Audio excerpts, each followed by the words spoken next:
Hey everyone, welcome back to the channel. If you've ever wondered what Forex trading actually is, or you've heard people talking about making money from the currency markets, but had no idea where to start, then you're in the right place. In today's video, I'm going to walk you through Forex Trading 101, a complete beginner's guide for 2026. We'll cover the basics, explain the most important terms you'll come across, look at both fundamental and technical analysis, and by the end of this video, I'll show you a simple trend-following strategy that beginners can understand and start practicing. So grab a notebook, stay until the end, and let's jump right in. So what exactly is Forex? Forex, short for foreign exchange, is the global marketplace where currencies are bought and sold. It's actually the largest financial market in the world, with more than 6 trillion worth of currencies traded every single day. Unlike the stock market, Forex operates 24 hours a day, 5 days a week, allowing traders from all around the world to participate almost any time. But here's the big question. What are you actually trading? Well, in Forex, you're trading currency pairs. Instead of buying a single currency, you're comparing the value of one currency against another. For example, if you buy Euro USD, you're buying the euro while selling the US dollar. If you believe the euro will become stronger than the dollar, you buy. If you think it will become weaker, you sell. Simple as that. Now, some currency pairs are traded far more than others. These are known as the major currency pairs, and they include Euro USD, USD JPY, GBP USD, USD CHF. You'll hear these names almost every day if you continue learning Forex. Now let's talk about something you'll see every time you place a trade: the bid and the ask price. The bid is the price at which you can sell a currency pair. The ask is the price at which you can buy it. The small difference between these two prices is called the spread. Think of the spread as the cost of entering a trade. The smaller the spread, the cheaper it is to trade. Understanding these basics is the first step toward becoming a confident Forex trader. Now that you know how the market works, let's move on to the key terms every beginner needs to understand. Before you place your very first trade, there are a few key Forex terms you absolutely need to understand. Don't worry if some of these sound unfamiliar right now. By the end of this section, they'll all make perfect sense. Let's start with one of the most common terms you'll hear: a pip. A pip is the smallest standard price movement in the Forex market. For most currency pairs, it's the 4th decimal place, or 0.0001. It might seem tiny, but when you're trading larger positions, even a few pips can make a significant difference in your profit or loss. Next up is the lot. A lot simply refers to the size of your trade. A standard lot equals 100,000 units of the base currency. Now don't let that number scare you. Thanks to modern brokers, you can also trade mini lots, micro lots, and even nano lots, making Forex accessible even if you're starting with a relatively small account. Now let's talk about two terms that every trader should respect: margin and leverage. These two often confuse beginners, but they're actually quite simple. Margin is the amount of money your broker requires you to set aside to open a trade. Think of it as a security deposit. Leverage, on the other hand, allows you to control a much larger trading position using a smaller amount of your own money. For example, with 1 to 100 leverage, every $1 in your account allows you to control $100 in the market. Sounds exciting, right? Well, here's the catch. Leverage doesn't just increase your potential profits, it also increases your potential losses. That's why experienced traders always use leverage carefully and combine it with proper risk management. Now let's look at two more important terms: going long and going short. When you go long, you're buying a currency pair because you expect its price to rise. When you go short, you're selling a currency pair because you believe its price is likely to fall. One of the biggest advantages of Forex trading is that you can potentially profit whether the market is moving up or moving down. Next, let's talk about order types. A market order executes your trade immediately at the best available market price. A limit order allows you to enter the market only if the price reaches a level you've already chosen. A stop-loss order automatically closes your trade if the market moves against you by a predetermined amount, helping to limit your losses. And a take-profit order automatically locks in your profits once your target price has been reached. Using stop-loss and take-profit orders isn't just good practice. For many successful traders, it's a non-negotiable part of every trade.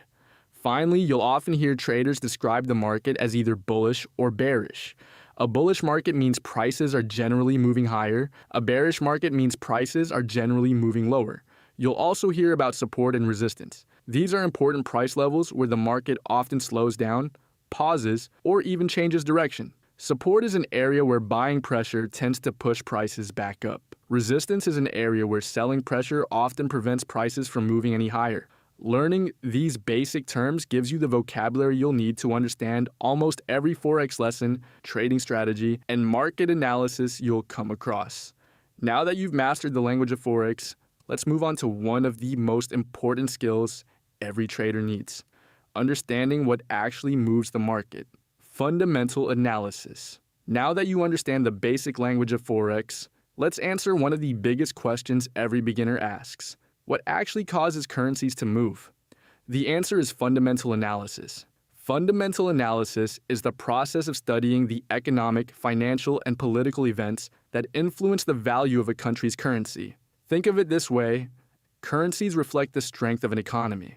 When a country's economy is performing well, its currency often becomes more attractive to investors. When the economy struggles, the currency may lose value. So, what should you pay attention to? Some of the most important economic reports include interest rate decisions, gross domestic product or GDP, inflation reports, employment data such as unemployment figures and non-farm payrolls. These events can have a major impact on the Forex market, sometimes causing prices to move dramatically within minutes. One of the biggest players behind these movements is the country's central bank. Central banks like the US Federal Reserve, the European Central Bank, or the Bank of England make important decisions about interest rates and monetary policy. You'll often hear the terms hawkish and dovish. A hawkish central bank generally favors raising interest rates to control inflation.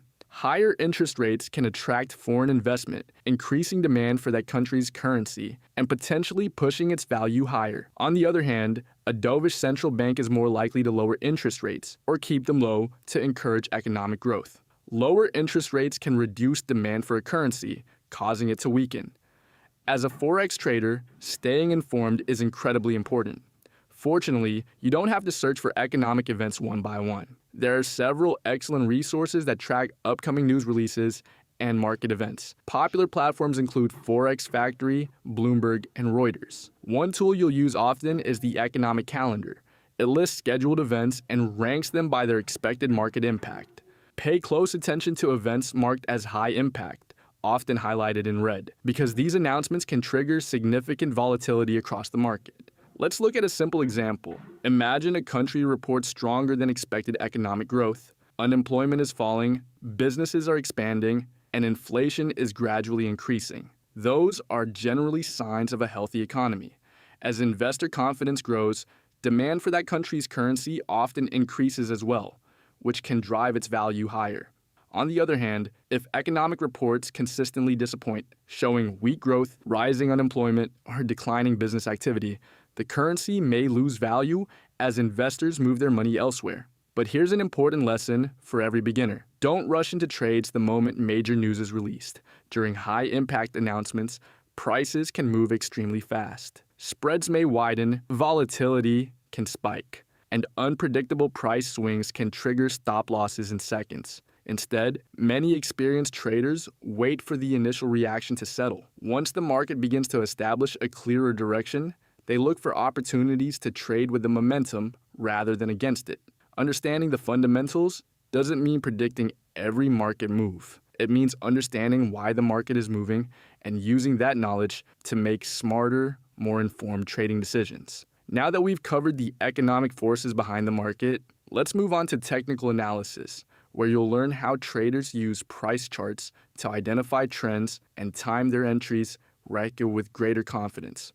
While fundamental analysis focuses on why the market moves, technical analysis focuses on what price is actually doing. It is the study of historical price movements, patterns, and market behavior to help traders identify possible future opportunities. The main tool every technical trader uses is the price chart. A chart tells the story of what buyers and sellers are doing in the market. The most popular type of chart used by traders is the candlestick chart. Each candlestick shows 4 important pieces of information: the opening price, the highest price reached, the lowest price reached, and the closing price during a specific period of time. For example, a 1-hour candle shows what happened between the opening and closing of that 1-hour period. By studying these candles, traders can begin to understand market momentum and possible changes in direction. One of the first things traders look for is the overall market trend. A market is considered to be in an uptrend when price creates higher highs and higher lows. This means buyers are consistently pushing the market upward. On the other hand, a downtrend occurs when price creates lower highs and lower lows. This shows that sellers are controlling the market and pushing prices downward. Understanding market structure is one of the most important foundations of technical analysis. Before entering any trade, you should always ask yourself, is the market moving up, moving down, or simply going sideways? Because trading against the overall trend can make things much more difficult. Another important tool traders use is the trend line. A trend line connects important swing points on the chart to help visualize the direction of the market. When price respects a trend line multiple times, traders may use it as an area to look for potential trading opportunities. Now let's talk about indicators. Indicators are mathematical tools that analyze price data and help traders identify trends, momentum, and possible entry points. Some of the most popular indicators include moving averages and the relative strength index, also known as RSI. Let's start with moving averages. A moving average smooths out price movements and helps traders identify the overall direction of the market. For example, when a shorter-term moving average crosses above a longer-term moving average, some traders interpret this as a possible bullish signal. When it crosses below, it may indicate increasing bearish momentum. However, remember this: no indicator is a magic button. Indicators work best when combined with other forms of analysis, such as market structure, trend direction, and proper risk management. Finally, let's talk about timeframes. Forex traders analyze the market across different timeframes, depending on their trading style. A scalper might focus on very short timeframes, such as the 1-minute or 5-minute chart. A day trader may use the 15-minute, 1-hour, or 4-hour charts. And a long-term trader may focus on the daily, weekly, or even monthly charts. Platforms like TradingView allow traders to study different timeframes, analyze charts, and test different ideas before risking real money. The goal of technical analysis is not to predict the market perfectly, because no trader can do that. The goal is to identify areas where the probability of a successful trade is higher and manage risk when you're wrong. Let's bring everything together and look at a simple trading approach that many beginners start with: a trend following strategy. The main idea behind trend following is simple. Don't try to predict where the market will go. Instead, identify the current direction and look for opportunities to trade with the trend. Remember the saying, the trend is your friend. Of course, trends don't last forever, but when you learn how to identify them properly, you can improve your chances of finding higher probability trading opportunities.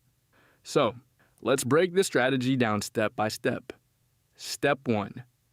Identify the overall market trend. The first thing you want to do is determine the bigger picture. Start with a higher time frame chart, such as the daily or 4-hour time frame. Why? Because higher time frames usually provide a clearer view of the overall market direction and help filter out unnecessary noise. Step 2. Wait for a pullback. Once you've identified the trend, don't immediately jump into a trade. This is where many beginners make mistakes. They see price moving strongly in one direction and enter late, only to watch the market reverse. Instead, wait for what traders call a pullback. A pullback is a temporary move against the current trend. For example, in an uptrend, price may move higher, then briefly drop before continuing upward. That pullback can create a better opportunity to enter at a more favorable price. Step 3. Look for confirmation. After the pullback, look for signs that the original trend is continuing. Step 4. Enter the trade. Once you have your confirmation, you can look for an entry point. Step 5. Protect your trade with stop loss. Before entering any trade, you should already know where you will exit if you're wrong. This is where the stop loss comes in. In an uptrend, traders commonly place their stop loss below the recent swing low. In a downtrend, the stop loss is often placed above the recent swing high. The purpose of a stop loss is simple. It protects your account from a single trade causing unnecessary damage. Step 6. Set your profit target. Now let's talk about taking profits. A common approach is using a risk to reward ratio. For example, if you risk $100 on a trade, you may aim to make at least $200 in potential profit. This is known as a 1 to 2 risk to reward ratio. Why is this important?